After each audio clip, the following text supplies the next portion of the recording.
내 마음 그리스도의 집이라는 제목으로 우리 함께 말씀을 나누도록 하겠습니다. 예전에 저는 한때 자취를 했던 적이 있었습니다. 그때 자취를 하게 되니까 문제가 되는 것이 하나 발생했습니다. 그것은 무슨 말씀을 드리려고 할지 벌써 아시는 분은 웃으시는데 정리가 너무 귀찮았습니다. 밥을 하는 것도 좋았습니다. 뭘 해먹는 것도 좋았습니다. 그런데 막상 치울 때가 되니까 너무 귀찮더라고요. 그래서 분명히 자취를 결정하기 전까지만 해도 작은 원룸인데 내가 이거 하나 못 치우랴, 내가 그 정도로 게으르진 않다라고 자신만만하게 갔었는데 정말로 귀찮아서 나중에 치워야지 하는 생각이 들어서 자꾸 미루고 싶어지는 마음이 드는 겁니다. 하지만 의외로 제가 그렇다고 해서 미뤄두거나 아니면 쌓아두지는 않았습니다. 왜냐하면 저에게 자극을 주는 사진이 하나 있었기 때문입니다.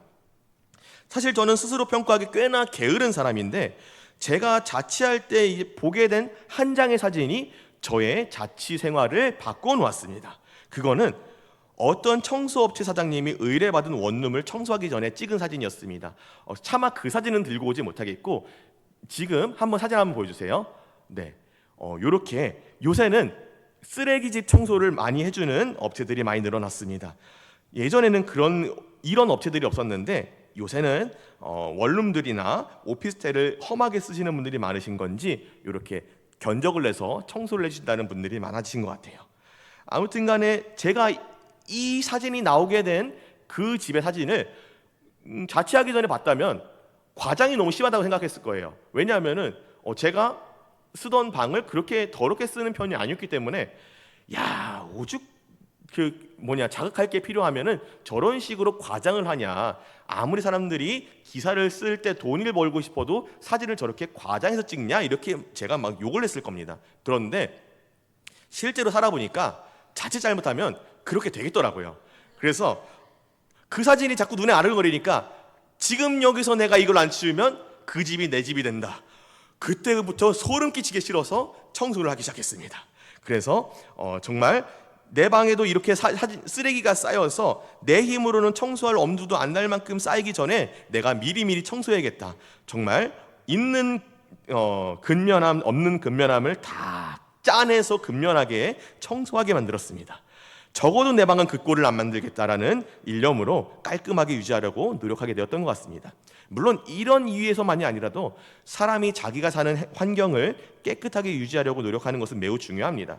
여기 계신 많은 성도님들께서 주부가 많으시기 때문에 저의 이런 자취담은 정말 애송이에 웃기는 이야기로 들리시겠지만 사람이 건강하고 정상적인 생활을 영위하기 위해서는 정말 잘 청소해야 됩니다. 왜냐하면 위생적이지 않은 환경 때문에 발생했던 여러 수많은 질병들이 사람을 많이 아프게 하고 때로는 죽게까지 하기도 했기 때문입니다. 가장 대표적인 예가 쥐벼락을 매개로 퍼졌던 흑사병입니다. 또 콜레라, 장티푸스, 결핵 등등 위생적이지 않은 환경에서 발생하는 이 질병들은 예전에 조선시대 때 우리나라에 찾아왔던 많은 선교사님들을 힘들게 하고 돌아가시게 만들었던 대표적인 질병이기도 했습니다. 이러한 질병들은 현재 우리나라에서는 찾아보기 힘듭니다. 왜냐하면 우리나라가 많이 위생적인 환경이 되었기 때문입니다. 이러한 질병들이 더 이상 우리나라에서 찾아볼 수 없는 질병들이 되었다는 걸 생각해 볼 때 깨끗한 환경이 또는 위생적인 환경이 우리 인간의 삶에 얼마나 중요한 것인지 잘 말해주는 것 같습니다. 그리고 이것은 오늘 우리가 함께 읽은 레위기 14장의 말씀에서도 마찬가지로 강조되는 말씀입니다. 14장의 말씀을 보시면 하나님께서 모세에게 건물에 나병 색점을 발견하거든 제사장에게 가서 알리라고 기록되어 있는 것을 볼 수 있습니다. 여기서 조금 논리적인 성도님들께서는 뭔가 이상하다고 생각하실 겁니다. 집에 나병? 나병은 한센병인데 무슨 집에 나병이 들어? 집은 생물이 아닌데 무슨 나병이야? 라고 생각하실 텐데 사실 이것은 좀 그렇게 특별한 일은 아닙니다. 하나님께서는 지금 모세에게 이 말씀을 주시고 있는 시점이 지금으로부터 약 3,500여 년 전이기 때문입니다. 그렇기 때문에 학자들은 의학이 크게 발달했지 못했을 시기에 그 지식의 한계로 오늘 우리가 말하는 한센병뿐만 아니라 그것을 포함해 여러 가지 질병, 피부 질병을 통틀어서 나병이라고 불렀을 확률이 높다고 말하고 있습니다. 그리고 그렇게 나병으로 한데 묶어서 지칭되고 있는 피부병 중에 아마도 곰팡이로 인해 발병하는 질환이 있었을 것이다라고 추측하는 것입니다. 그렇기 때문에 건물에도 나병색정이 발생한다라는 대목이 엄청나게 이상한 대목은 아닐 것입니다. 물론 3,500년 전이나 이전의 기록이고 그 질환들에 대한 사진이나 영상 기록 등이 남겨져 있지 않기 때문에 지금에 와서는 이 시대 사람들이 나병이라고 불렀던 그 병들이 정확히는 어떤 병들을 말하는 건지 지금의 우리가 정확하게 말하기는 정말 어렵습니다. 다만 우리가 알 수 있는 것은 하나님께서 이 시대 사람들이 이해할 수 있는 언어와 문화, 지식 수준에 맞춰서 하나님의 말씀을 전해주셨다는 것을 알 수 있을 뿐입니다. 종교개혁자 존 칼빈은 이런 하나님의 계시 방법에 대해서 하나님은 인간과 소통을 하기 위해서 스스로 자신의 계시를 인간의 수준에 맞추어서 조정하셨다라고 말씀했습니다. 이 말은 곧 이런 것입니다. 부모가 유치원 자녀들을 향해 대화하기 위해서 말할 때 나도 모르게 어린아이들이 말하는 어휘를 사용하지 않습니까? 그랬어요? 힘들었겠네요? 아팠겠네요? 떼찌해줄까요? 이런 말씀 많이 하시지 않으셨습니까? 저도 유년부 전도사로서 아이들이 쓰는 언어를 많이 사용하게 되는 것 같습니다. 때로는 아이들과 동일한 수준에서 노는 때도 많은데 정말 스스로 돌이켜보면서 내가 그렇게 유치한 말을 할 필요는 없었는데 라는 생각이 들기도 하는 것 같은데, 이러한 모습을 생각해 볼 때 하나님께서도 정말 많이 수준을 낮춰주셔서 우리가 알아들을 수 있는, 또 그 말씀을 들어야 하는 대상들이 알아들을 수 있는 그러한 지식과 배경, 또 언어를 사용하셔서 그들에게 말씀을 전해주셨다는 것을 생각해 볼 수 있을 것 같습니다. 그래서 우리는 말씀을 읽을 때 반드시 그 가운데 나타난 하나님의 진정한 뜻을 구하기 위해서는 먼저 그 말씀이 원래 가장 먼저 전해졌어야 할 대상들이 어떤 상황에서, 어떤 문화에서, 어떠한 지식을 가지고 있었는 상황에서 이 말씀이 전해졌는지를 감안하는 것이 매우 중요하다고 생각합니다. 왜냐하면 지금 우리는 원래 말씀, 이 레위기를 들었어야 할 이스라엘 민족들과는 너무도 시간적으로도 많이 떨어져 있고 또 거리로도 많이 떨어져 있습니다. 거의 지구 반대편입니다.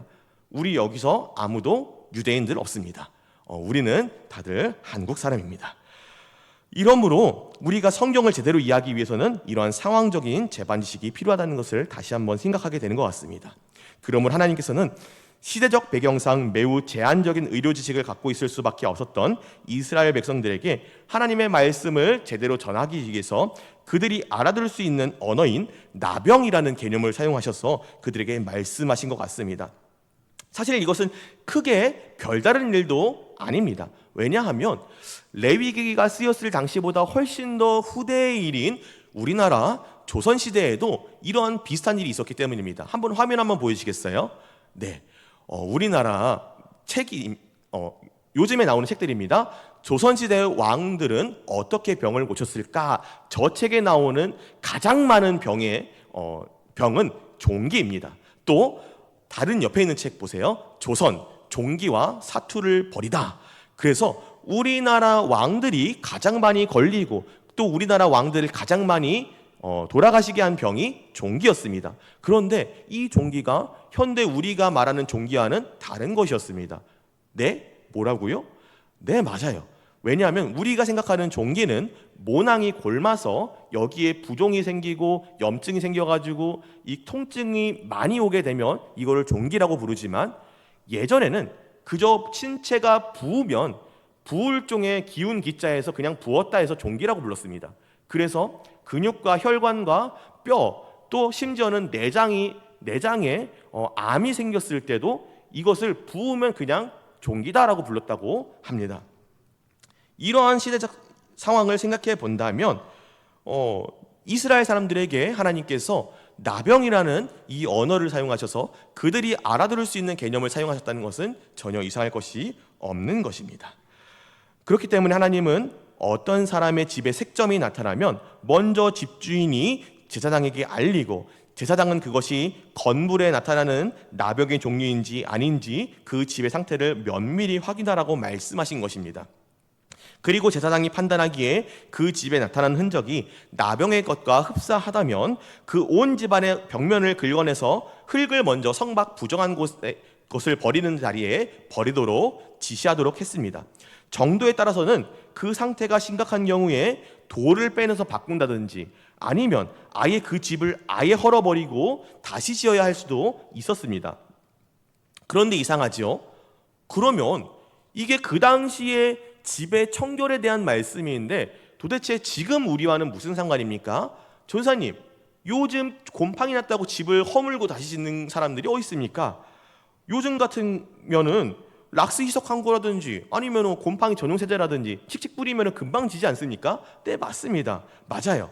살림의 초보인 저조차도 집에 곰팡이 생겼을 때 어떤 세제를 쓰면 잘 되는지 말할 수 있는 세제가 한 5 정도는 되는 것 같습니다. 요새는 물건도 너무 잘 나와서 저도 자취할 때 많이 애용했습니다. 그래서 얼핏 보면 이 말씀은 우리와는 상관없어 보이고 낡아 보이고 도대체 이게 우리랑 무슨 상관이야 라고 생각되기 마련입니다. 그러나 여러분, 하나님의 말씀은 분명히 살아있고 운동력이 있습니다. 이 레위기 말씀은 3500년 전 모세의 시대에 이스라엘 백성들에게 주셨던 말씀이지만 그러나 이 시대의 우리에게도 여전히 살아서 운동하시며 우리의 살과 뼈와 힘줄과 및 골수를 찔러 쪼개기까지 할 능력이 있는 말씀입니다. 그렇다면 이 말씀이 오늘 우리에게 주시는 말씀은 무엇일까요? 어떤 것을 우리에게 전해주시기 위해서 이 레위기 14장의 말씀을 우리에게 전해주시는 걸까요? 먼저 고린도전서 6장 말씀 우리가 함께 같이 읽어보시겠습니다. 같이 읽겠습니다. 너희 몸을 너희가 하나님께로부터 받은 바 너희 가운데 계신 성령의 전인 줄을 알지 못하느냐? 너희는 너희 자신의 것이 아니라 값으로 산 것이 되었으니 그런즉 너희 몸으로 하나님께 영광을 돌리라. 아멘.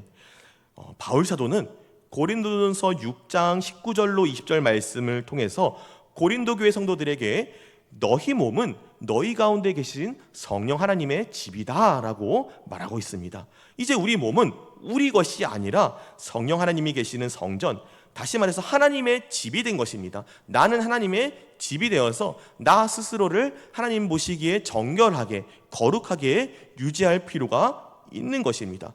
예수 그리스도의 십자가 보혈의 공로로 말미암아 그 피의 값으로 우리는 하나님의 것이 되었습니다. 하나님의 백성이 되었습니다. 오순절 성령 감림 이후로 모든 성도의 안에는 성령 하나님께서 내주하십니다. 우리의 몸이 더 이상 각 개개인의 것이 아니라 성령 하나님의 것이 되었습니다. 하나님의 집이 되었습니다. 우리의 몸을 우리의 몸의 주인 되시는 하나님을 위해서 성전을 관리하는 제사장들이 되어서 하나님 보시기에 아름답게 관리해야 하는 것입니다. 그러면 어떻게 하는 게 우리의 몸을 거룩하고 아름답게 유지하는 걸까요?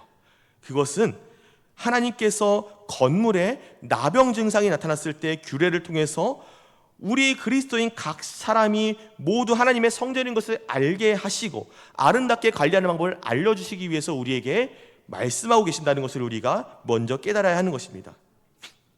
이스라엘 백성들이 자기 집에 나병이 났을 때 가장 먼저 해야 하는 일은 제사장에게 가서 그 나병 증상을 알리는 것이었습니다.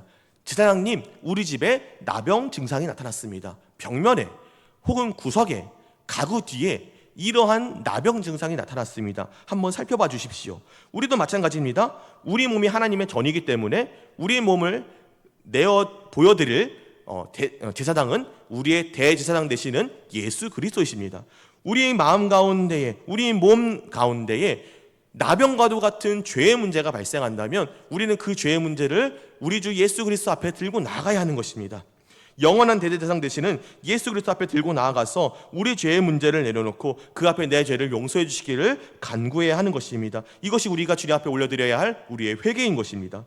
또 이스라엘 사람들이 제사장의 진단 이후 제사장의 명령에 따라서 집안에 흙을 긁어내고 돌을 바꾸고 또는 아예 그 집을 부수고 다시 짓기까지 할 정도로 그 색점이 생긴 흙들과 그러한 부정한 것들을 모두 다 헐어내버리기까지 했던 것처럼 우리도 예수님의 말씀을 따라서 순종해야 됩니다. 우리도 예수님의 진단에 따라서 우리 삶 가운데 있는 그 죄의 문제들, 나를 정결하지 못하게 하고 내 안에 하나님의 전으로서 내 몸이 하나님의 전으로서 거룩하게 유지되지 못하도록 만드는 그 죄의 문제에 대해서 성령 하나님께서 또 예수 그리스도께서 우리에게 주시는 대로 그 말씀의 인도에 따라서 우리가 우리의 삶 가운데 그 말씀의 은혜를 따라서 죄 죽이기를 실행하며 살아야 하는 것입니다. 내가 예수님 앞에 회개한 죄의 문제를 다시 범하지 않기 위해서 예수님의 말씀대로 살기 위해 최선을 다해 노력하는 삶을 살아야 하는 것입니다. 이것이 우리가 회복할 경건이며 매일의 죄 죽이기며 하나님 앞에서 성화의 삶을 살아가는 것입니다. 내 삶 속에서, 내 인생 속에서 나병의 색점이 발생한 돌들과 흙들을 제거하고 죄악된 생활과 습관들을 제거해내고 깨끗한 돌과 흙, 예수님의 말씀대로 살아가는 습관들로 대신 채워나가야 하는 것이 우리 삶에 나타나야 하는 그리스도의 지배의 모습인 것입니다. 이것이 바로 성도가 예수님을 닮아나가는 삶이며 성화의 삶이고, 이 과정은 우리에게 매우 고통스러울 것입니다. 하나님께서 이스라엘 백성들에게 건물의 나병 증세가 사라지지 아니하면 아예 건물을 무너뜨리기까지 하라고 했던 것처럼, 다시 지을 것을 명령하신 것처럼 나의 죄악된 삶들 역시도 쉽게 무너지지 않기 때문에 아예 갈아엎는다는 생각으로 죄 죽이기를 실행해야 될 수 있기 때문입니다. 예수님께서도 이런 죄의 심각성을 아시기 때문에 마태복음 18장에서 제자들에게 이렇게 말씀하십니다. 제가 읽도록 하겠습니다. 만일 내 손이나 내 발이 너를 범죄하거든 찍어내어 버리라. 장애인이나 다리 저는 자로 영생에 들어가는 것이 두 손과 두 발을 가지고 영원한 불에 던져지는 것보다 나으니라. 만일 내 눈이 너를 범죄하게 하거든 빼어내어 버리라. 한 눈으로 영생에 들어가는 것이 두 눈을 가지고 지옥불에 던져지는 것보다 나으니라. 아멘. 만일 내 손이나 내 발이 너를 범죄하게 하거든 찍어내어 버리라. 만일 내 눈이 너를 범죄하게 하거든 빼어내어 버리라. 예수님께서는 두 손과 두 발, 두 눈을 가진 채로 죄의 대가를 받는 것보다 한 눈이 없고 한 손이 없고 한 발이 없는 채로 하나님의 나라에 들어가고 영생을 사는 것이 훨씬 더 값진 인생이라고 말씀하십니다. 물론 우리 사망의 문제는 예수 그리스도께서 십자가에 달려 돌아가심으로 해결되었습니다. 누구든지 그의 이름을 믿기만 하면 구원을 선물로 받고 하나님의 자녀가 되어서 하나님 나라의 천국 시민이 됩니다. 그러나 우리는 동시에 구원받은 자로서의 마땅한 삶의 모습도 살아야 합니다. 구원받은 우리, 천국 백성이 된 우리는 더 이상 율법이 우리의 구원의 조건이 되어서 우리를 정죄하지 않습니다. 우리가 죽어야 한다고 우리를 선언하지 않습니다. 그럼에도 불구하고 율법은 우리가 지켜야 할 하나님 나라의 법도가 되는 것입니다. 구원받은 자가 계속해서 죄의 진창 속에 뒹구는 삶을 산다면 그것이 진정 하나님의 아들들과 딸들에 맞는 삶이라고 말할 수 없을 것입니다. 예수님께서 마태복음 18장의 말씀을 주신 이유는 정말로 사람이 자기 손을 잘라내고서라도, 정말로 사람이 자기 발을 잘라내고서라도, 심지어는 눈이라도 빼내라고 강요하는 것이 아닙니다. 그 정도로 내 삶 가운데 죄에 대해서 단호한 태도로 내 손을 잘라내는 마음으로 내가 지금까지 행해왔던 죄악된 습관들을 잘라내버리라는 것입니다. 내 발을 잘라내는 그 마음으로 내 삶을 좀먹고 내가 예수 그리스도의 집으로서, 그리스도의 집으로서 기능하지 못하게 만드는 그 죄악들, 내 발목을 잡는 그 죄악들을 내 영혼의 발목과 함께 잘라내버리라는 것입니다. 내 눈이 자꾸 정욕의 죄악을 저지릅니까? 안목의 죄악을 저지릅니까? 내 눈을 빼는 심정으로 그런 것들을 바라보지 않기 위해서 단호하게 그런 것들을 거절할 수 있어야 한다는 것입니다. 이것이 우리에게 왜 필요한 것이냐면, 왜냐하면 우리가 죄악된 습관이 너무나도 우리 삶 가운데 달라붙어서 우리의 팔다리를 잡아 끌고 또 우리 눈을 붙들고 놓아주지 않기 때문입니다. 이 모든 습관들이 이제는 너무나 익숙하고 너무나도 편해서 내가 이것을 포기하기 쉽지 않기 때문입니다. 그래서 우리는 과장을 좀 더 보태서 숨쉬듯이 매일 죄를 짓고 살지 않습니까? 어쩌면 그것들이 정말 내 손과 발처럼 편하게 느껴질 수도 있을 것입니다. 예수님께서는 우리에게 또 하나의 손과 또 하나의 발처럼 익숙해져 버린 이러한 죄 짓는 습관들을 단호하게 잘라내어 버리고 천국 백성답게 살라고 말씀하고 계신 것입니다. 우리가 우리의 변화된 신분에 걸맞는 삶을 살아가기 위해서는 우리는 이스라엘 사람들이 제사장의 지시를 따라 그들의 집에 나병 증상이 생긴 부분의 돌을 빼내어 새 돌로 바꾸고 집안의 온 흙을 긁어내서 새 흙으로 바꿔내어라고 했던 것처럼 거룩한 습관, 하나님의 말씀대로 사는 습관들을 내 삶 가운데 바꾸어 나가야 한다는 것을 우리가 기억해야 할 것입니다. 그렇기 때문에 우리는 성화의 여정을 걸어나가면서 나의 죄악된 자아, 나의 고집, 나의 모든 방식들을 익숙했던 것이지만 모조리 포기할 수 있어야 합니다. 또 이스라엘 사람들이 백향목과 우슬초와 홍색질과 살아있는 새를 가져다가 잡은 새의 피와 흐르는 물을 찍어 그 집에 7번 뿌렸던 것처럼 우리를 위하여서 십자가에 흘리신 예수 그리스도의 보혈의 공로를 날마다 사모해야 할 것입니다. 말씀을 정리하겠습니다.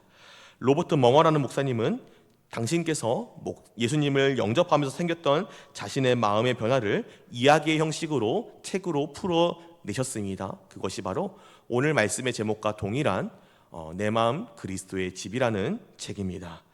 네, 이 책의 내용은 로버트 멍어 목사님이 자기의 마음속을 집의 구조에 비유하여서 예수님을 마음의 집에 초대하고 각각 서재와 주방과 거실과 작업실, 오락실, 침실, 벽장의 순서로 안내하며 마음의 집안에 가득한 그리스도인의 삶에 어긋나는 것들을 내어버리고 치워내면서 마침내 내 마음의 집을 예수님의 것으로 명의 이전해버리고 예수님의 것으로 넘겨드리는 것까지 나아가는 그 신앙의 여정을 나타내고 있습니다.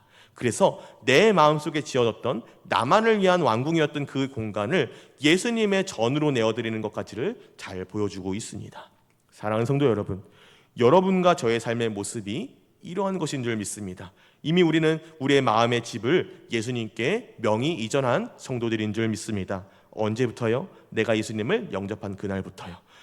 그날에 이미 우리는 우리의 것이 아니었습니다. 이제 내 삶은 내 것이 아니며 오직 우리 아버지 되시는 하나님의 것입니다. 내 마음은 그리스도의 집인 줄 믿습니다. 하나님이 거하시는 집, 성정된 우리 안에 더러운 것이 허락될 수는 없습니다. 그럴 수 없습니다. 우리는 내 마음속에 그리스도의 집이 하나님의 거하시는 성전임을 우리는 반드시 기억해야 합니다. 그 옛날 구약시대의 제사장들이 성전을 거룩하게 유지하기 위해서 온 정성을 다하였던 것 같이 우리 역시도 우리 몸을 하나님의 전으로서 유지하기 위해서 최선을 다해야 합니다. 더불어 바라기는 우리가 우리를 위해 자기를 내어주사 고통받으시고 고난당하시며 죽기까지 우리를 사랑하신 예수 그리스도의 사랑을 끊임없이 기억하시기를 소망합니다.